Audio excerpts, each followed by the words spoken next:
Have you ever set your alarm for 5 a.m. with big plans, only to hit snooze and wake up at 8, feeling guilty? Maybe you've read that successful people wake up early. Maybe you've tried it yourself, once, twice, maybe 10 times, but you always go back to old habits. You tell yourself, I'm just not a morning person. I need my sleep. But what if I told you that the first hour of your day holds the power to change your entire life? What if one man's story could prove that your destiny is decided before the sun rises? This is the story of a man who had nothing until 5 a.m. became his secret weapon.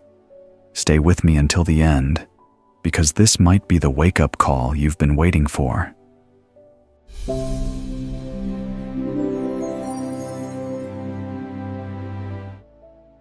In a small industrial town where factories hummed day and night, there lived a 32-year-old man named Thomas. Thomas worked as a night security guard at a textile warehouse. Every evening at 8 p.m. he arrived at the gate. Every morning at 6 a.m., exhausted and drained, he went home to sleep. His salary was barely enough. He lived in a tiny one-room apartment with a broken fan, a mattress on the floor, and a single light bulb that flickered when the power was low. His clothes were old. His shoes had holes. But more than physical poverty, Thomas suffered from something deeper. He felt trapped. Every morning, as he walked home past the sleeping town, he saw other people's lives through their windows. Families having breakfast together, children preparing for school, men in clean shirts heading to office jobs. And Thomas would think, will this be my life forever? Walking home while everyone else is waking up to their dreams. He had tried to change. He applied for better jobs, but with only a high school education, every door closed. He wanted to learn new skills, but after working all night, he was too tired to do anything except sleep. His mother, who lived in the countryside, would call him once a week. Thomas, my son, when will your life get better? I'm getting old. I want to see you succeed before I die. Thomas would force cheerfulness into his voice. Soon, Mama, soon, I'm working on it. But he wasn't, because he didn't know how.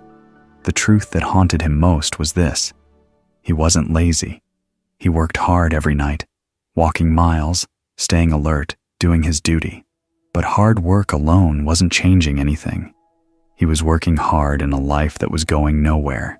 And every morning, as he collapsed into bed around 7 a.m., sleeping until 4 p.m., he felt like he was living backwards.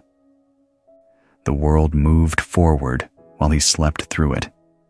One thought kept returning, like a whisper he couldn't ignore. There has to be another way. But what? One cold Tuesday morning in November, Thomas's phone rang just as he was leaving work. It was his sister. Thomas, you need to come home.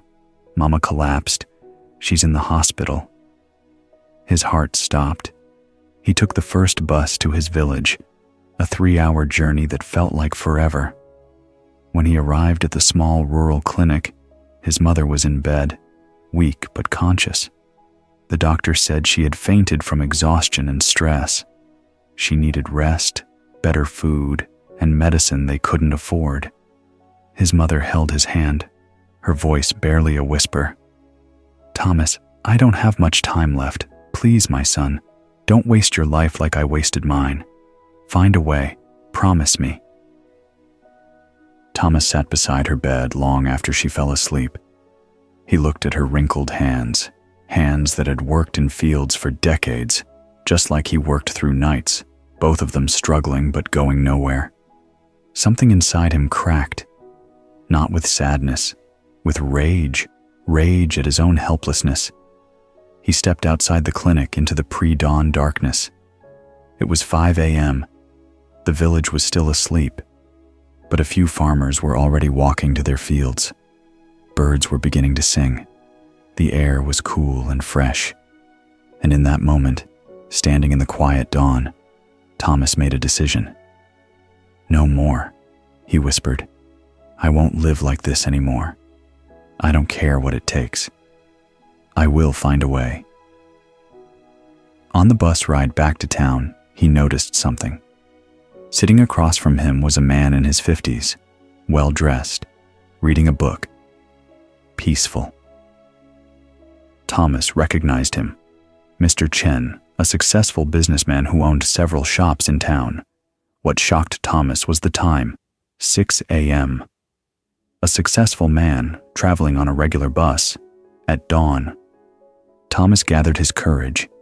"Excuse me, sir. Why are you on this early bus?" Mr. Chen looked up and smiled. "Because I wake at 4:30 every morning. I use this time to read, think, and plan my day before the world wakes up." "But don't you need sleep?" "I sleep at 9 p.m., 7.5 hours. "Enough?" Mr. Chen studied Thomas's tired face. "You work nights?" "Yes, security guard. And when do you sleep?" 7 a.m. to 4 p.m. usually." Mr. Chen nodded slowly. "So you're awake when the world sleeps, and asleep when the world works. No wonder you're stuck." He leaned forward. "Young man, let me tell you a secret that changed my life 30 years ago. The hours between 5 a.m. and 7 a.m., those are magic hours. That's when you can build the life you want while everyone else is still dreaming." Thomas felt something stir, a dangerous thing called hope. "But how? I work until 6 a.m. I need sleep." "Then change your sleep. Sleep when you get home at 6:30. Wake up at 11:30. That's 5 hours, enough to survive. Then live your real life when the world is awake. And if you can shift to day work eventually, wake at 5 a.m. Always. That's the secret." Mr. Chen wrote his phone number on a card. "If you're serious about changing your life, call me. I'll show you what to do with those morning hours. But only if you're serious, because it requires discipline most people don't have." The bus reached Thomas's stop. He looked at the card in his hand and made a promise to himself. "I'll do it. Starting tomorrow." That evening, Thomas did something he had never done in his life. He called Mr. Chen the next day at 11 a.m.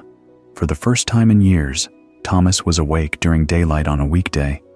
He met Mr. Chen at a small cafe. Mr. Chen looked at him with approval.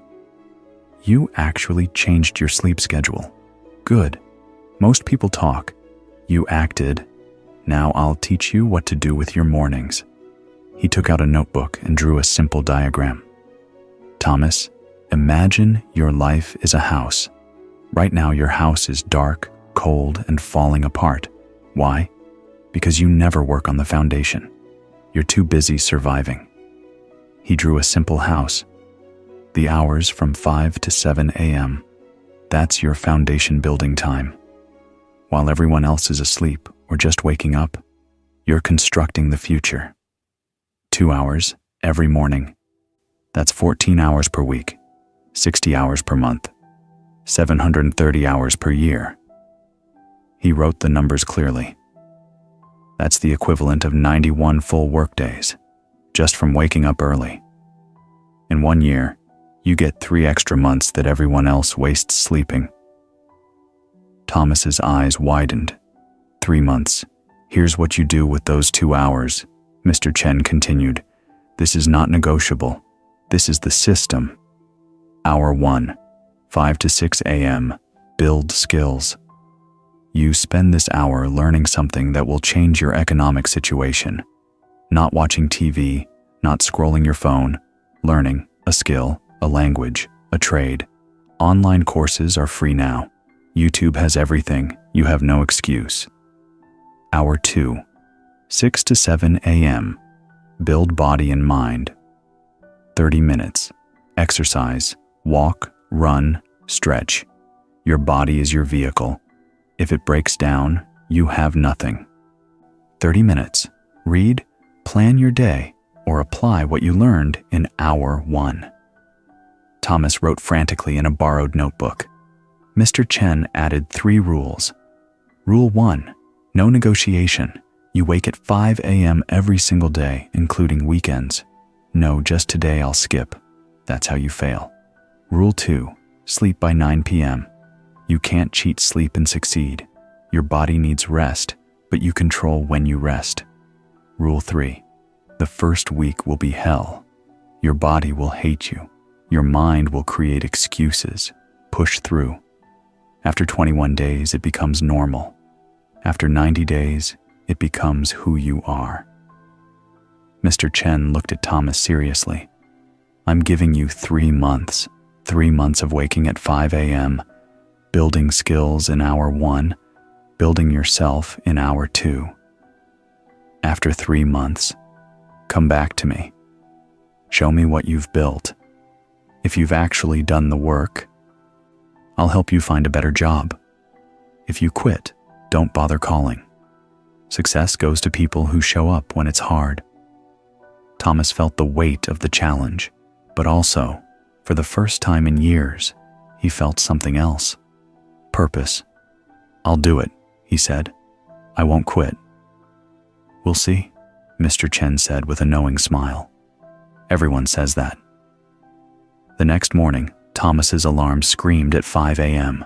His entire body protested. His mind whispered, just 1 more hour.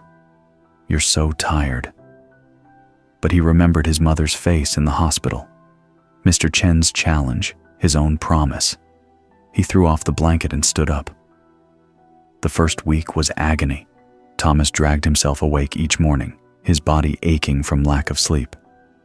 At 5 a.m., while it was still dark, he sat at his small table with his phone, watching free Excel tutorials on YouTube.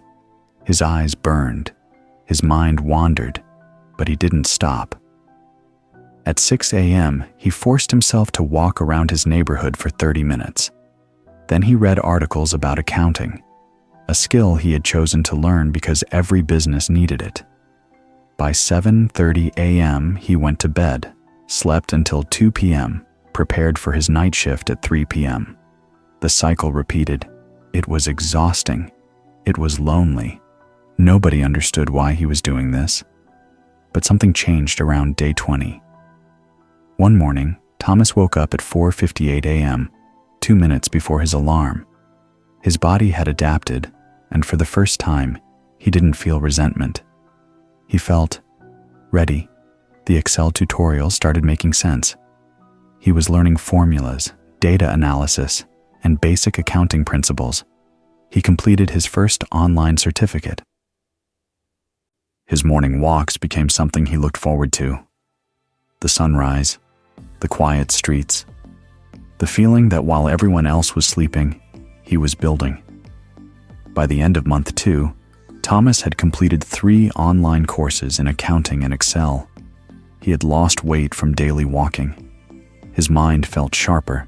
His confidence grew. People at work noticed. Thomas, you look different, healthier. What changed? He smiled. I'm changing my life, 2 hours at a time. In the 3rd month, Thomas applied what he learned.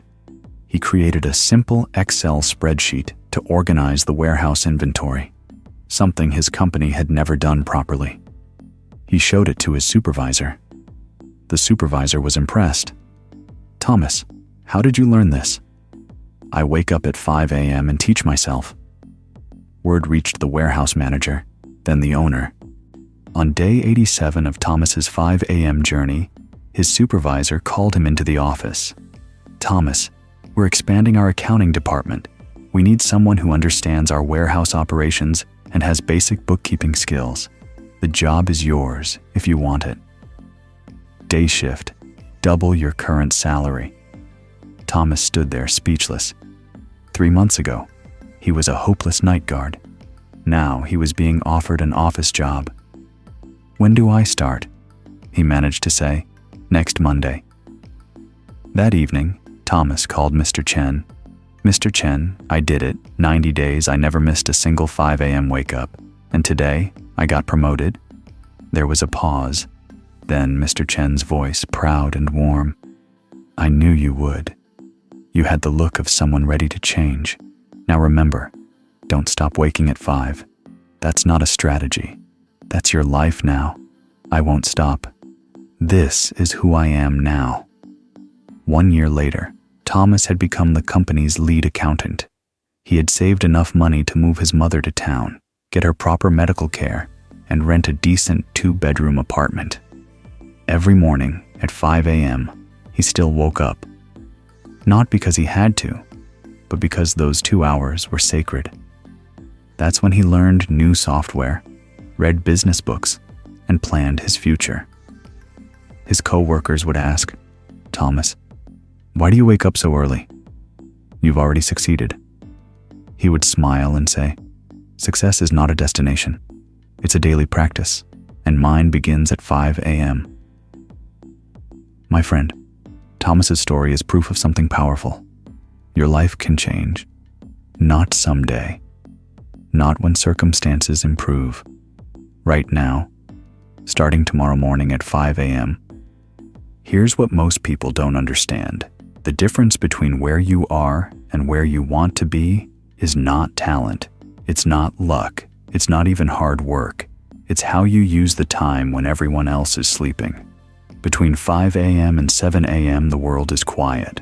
No notifications, no meetings, no distractions. Your willpower is at its peak. Your mind is fresh. This is when you do the work that changes your trajectory. Successful people know this. That's why CEOs, athletes, and leaders wake up early. Not because they're superhuman, because they understand that winning the morning means winning the day. So here's your challenge. The same challenge Mr. Chen gave Thomas. Step 1. Tonight, set your alarm for 5 a.m. Not 5:15, not 5:30, exactly 5 a.m. And put your phone across the room so you have to stand up to turn it off. Step 2. Decide what you'll build in your first hour. A skill you need? A business idea? A certification course? Choose one thing, just one, and commit to it for 90 days. Step 3. Protect your 9 p.m. bedtime. You can't wake up early if you sleep late.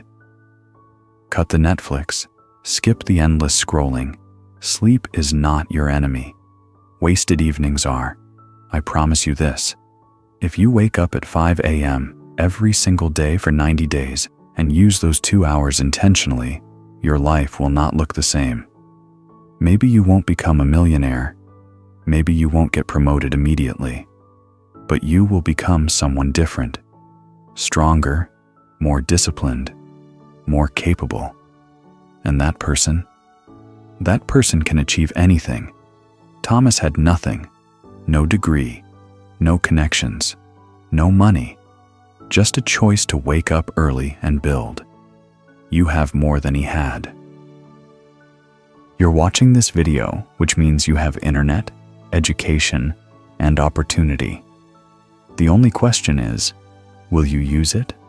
Or will you hit snooze tomorrow and wonder 5 years from now why nothing changed? If you're ready to join the 5 a.m. club, hit that like button right now as your commitment. Then drop a comment telling me, what will you build in your first hour tomorrow? Let's hold each other accountable. I'll be checking the comments. Share this video with someone who says they want to change, but never does. Maybe this is the push they need. And subscribe to this channel, because every week I bring you stories of people who transformed their lives and the exact strategies they used. Remember Thomas's words, success is not a destination. It's a daily practice.